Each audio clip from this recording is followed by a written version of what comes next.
नमस्कार दोस्तों, हमारी आज की कहानी का नाम है गहने। नंदिता का रो रो कर बुरा हाल था। उनके पति राजेश जी हॉस्पिटल में भर्ती थे। डॉक्टर ने ऑपरेशन करने का कहा था, मगर इतनी जल्दी 5 लाख का बंदोबस्त कैसे होता।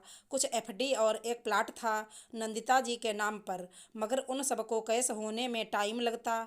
बेटे को घर से निकाल चुकी थी, अब उससे किस मुंह से मदद मांगती। मगर घर के पास रहने वाले भैया जो राजेश जी को लेकर हॉस्पिटल पहुंचे थे, उन्होंने नितेश को फ़ोन कर दिया।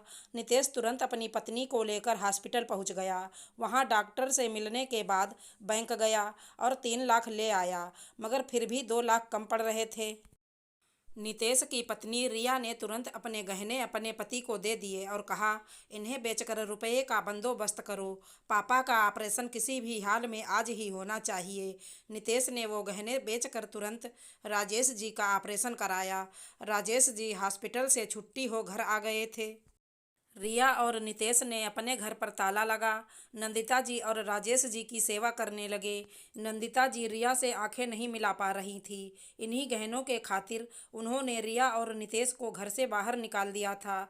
आज वही गहने राजेश जी की जान बचा पाए।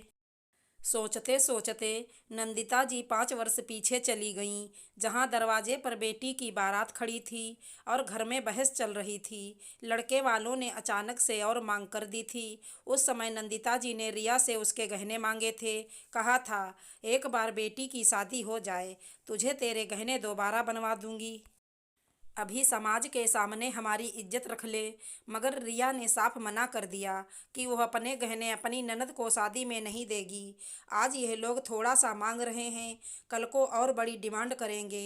हम कहाँ तक इनका घर भरेंगे। ऐसी शादियाँ चलती नहीं हैं, बल्कि जब तक पिता के पैसे में दम हो घसीटते हैं। लड़के वाले मुँहमांगा दहेज न मिलने के कारण शादी अधूरी छोड़कर चले गए।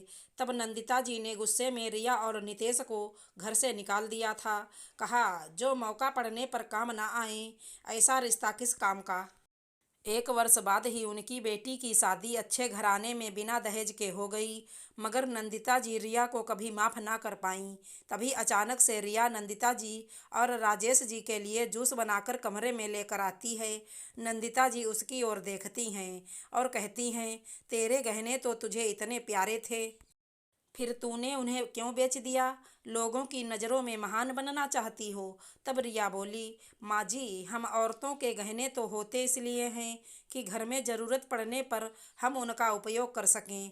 यदि आप मेरे गहने कभी और भी मांगती तो मैं हंसकर दे देती, मगर मैंने तो आपसे पहले ही कहा था कि वो रिश्ता हमारी लाडो के लिए ठीक नहीं।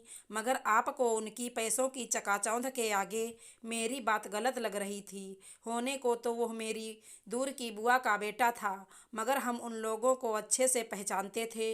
अच्छा ही हुआ जो वो रिश्ता टूट गया। मेरी बुआ ने बहू को दहेज के लिए इतना परेशान किया कि उस बेचारी ने आत्महत्या कर ली। भगवान न करे, यदि वो हमारी गुड्डन के साथ होता तो हम लोग कहीं के ना रहते। यह सुनते सुनते ही नंदिता जी के हाथ पैर कांपने लगे और वे रिया से माफ़ी मांगने लगी। तुम सही थी बेटा, मैंने ही तुम्हें पहचानने में गलती कर दी। हम में से कई लोग अपने रिश्तों में रुपये पैसे और गहनों के लेकर गांठ बांध लेते हैं, मगर हमारे रिश्ते इन सब से ऊपर होते हैं। आशा करती हूँ हमारी कहानी अच्छी लगी होगी। धन्यवाद दोस्तों।